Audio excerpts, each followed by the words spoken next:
So, nah kan udah dipasang. Oke, so temen gua upgrade ke 6600 XT di mana dia tuh ingin memperpanjang garansi. Kalau misalkan yang 5600 XT gak diganti, mungkin kalau misalkan udah 2 tahun lah ya dipakai gaming terus, takutnya bermasalah. Jadi kalau misalkan ganti unit baru, itu bakal sulit ya.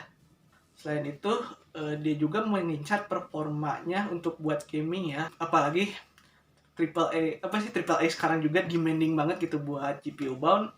Tapi anehnya tuh harga PGA-nya kurang ngotak.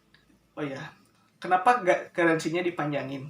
Karena dia tuh dapat distributor yang aneh gitu. Mungkin susah dapat buat garansinya. Berikut spek singkat dari 6600 XT, yaitu baru rilis 5 bulan yang lalu dengan arsitektur Radeon yang paling baru, Napi 2. Dilengkapi juga ray tracing core dengan jumlah 32 ray trace core. Jadi ada kemungkinan game yang ray tracing bisa jalan. TDP-nya 160 dan power supply yang 500 watt disarankan buat nemenin PEGA ini. Spek PC yang dipakai yaitu Ryzen 5 3600 Gaudi overclock, RAM-nya 16GB 2 channel di kecepatan 3200 MHz, dan tentunya PGA yang dipakai itu RX 6600 XT Pulse dari Sapphire, dan disandingi juga sama PSU 700 watt bronze dari PGA. Jadi secara spek juga gak ketinggalan zaman, gak kayak yang gue pakai. Oke, tadi udah tahu ya gue kasih liatin speknya apa aja gitu dari mungkin PGA-nya ataupun seluruh PC-PC-nya. So, nah kan udah dipasang. Sekarang gue akan benchmark ini secara langsung ya di rumah teman gue.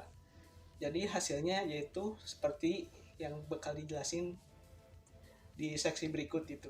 Pengujian gamenya yaitu mulai dari urutan huruf abjad: Apex Legends, Control, The 2.0, Genshin Impact, GTA 5, Han Showdown, requestan dari pemilik PEGA yaitu Metal Gear Solid 5 The Phantom Pain, CSGO Edge alias Valorant, dan terakhir yaitu benchmark sintetis pakai Unigine Superposition.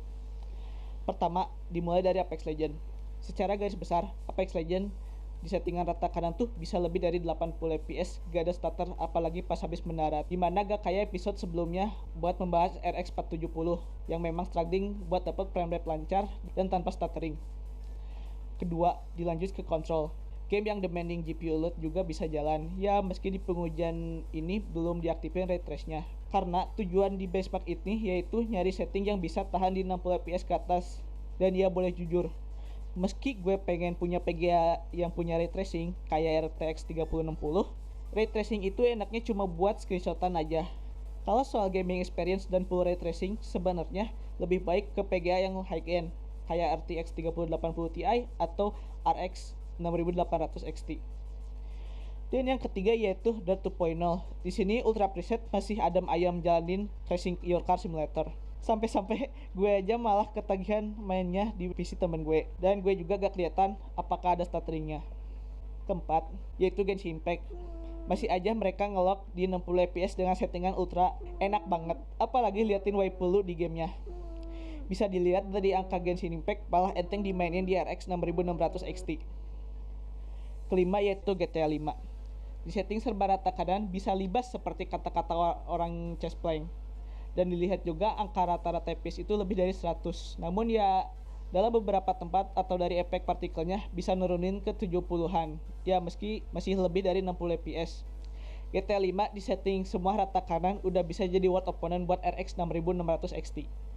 Berikut yang keenam yaitu Han Showdown. Di mana sih Crytek bikin nangisin hardware? Di sini di preset high dengan render scale 100% itu ada micro stutter. Gue gak bisa notice meskipun overlay itu nyala. Ada kemungkinan gamenya ngeload environment sekitar seperti zombie mob, atau mungkin ada player yang mau nembak gue. Ya Crytek pengen bikin hati gue nangis karena hardwarenya aja harus high end buat main gamenya lancar.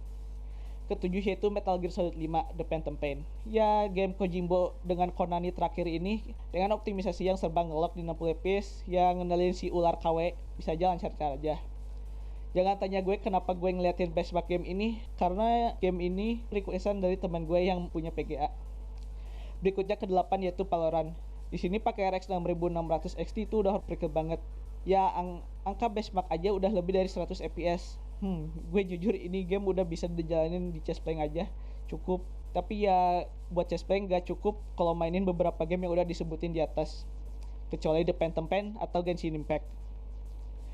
Terakhir, Uni Engine Superposition. Di setting ekstrim ini udah menyiksa banget. Kelihatan di sini udah susah banget ngedapetin 60 fps. Ya meski di backgroundnya di setting high. Tapi data yang diambil masih tetap kok yang ekstrim. Dan ini sebenarnya permintaan temen gue biar jangan terlalu nyiksa PGA-nya di lari sprint ini. Oke, kemarin gue udah benchmark ya. Udah lumayan hasilnya kelihatan juga. Jadi ya bisa kalian simpulkan. Jadi rata kanan itu bisa hampir dari semua game. Kecuali buat sintetik benchmark tadi gitu ya. Ekstrim pun udah susah gitu ya untuk 60 fps. Jadi menurut gua 12 juta itu worth gak sih buat ini? Sangat sih ya, sangat worth. Gua rasa ini 12 juta udah performance to price. Oke, kalau misalkan kalian dapatnya di harga 12 juta kurang gitu atau mungkin 10 atau 11 gitu ya, udah beruntung banget gitu. Apalagi kalau misalkan MSRP-nya gitu. Oke, udah segitu aja gua review PGA kali ini itu ya 6600 XT. Mungkin ini udah cukup aja, tapi tolong subscribe ya, dan juga jangan lupa tombol like-nya dan juga tombol loncengnya diklik. Nah, ini mah tolong banget ya, gue ngingetin sekali lagi untuk subscribe karena gue lihat itu di analisisnya kebanyakan dari kalian itu belum nge-sub gitu ya. Itu sub tuh berguna untuk tumbuhnya channel kami gitu, yaitu untuk bisa membawakan channel yang seperti ini gitu, dengan usaha sendiri tanpa dapat bantuan dari orang lain gitu ya. So thank you very much and see you next time. Bye.